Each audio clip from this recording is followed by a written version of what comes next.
नमस्कार मंडळी, आज गुढीपाडवा म्हणजेच मराठी माणसांचा नवीन वर्ष आणि आज आमच्याकडे पालखी फिरवली जाते वाडीवाडीत.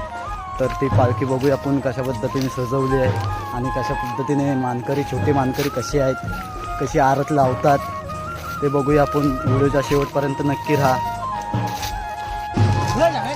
तर सर्वात पहिले आम्ही बामणवाडीत पालखी नेतो. बामणवाडीत 3-4 घरांची आरती घेऊन झाली की मग आपल्या गणपती मंदिराला एक प्रदक्षिणा मारतो. प्रदक्षिणा एक मारून त्या गणपती तर आता वाडीतली आरती करण्यासाठी पालखी निघाली.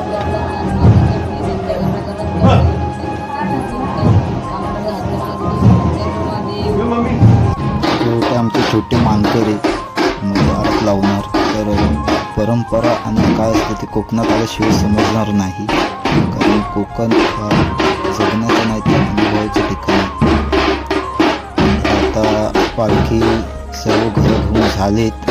आता आमची पालखी देवळाजवळ मंदिरात थोडा वेळ बसेल आणि त्यानंतर मग एकदा नाचवते पालखी. महालक्ष्मी आई सालवीची पालखी आहे छोटी.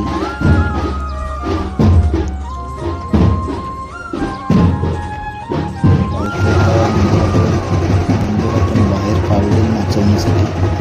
हार वगैरे थोडा वजन कमी करून पालखी नाचवतील. गुढीपाडवा आणि कोकण काय असते बघा.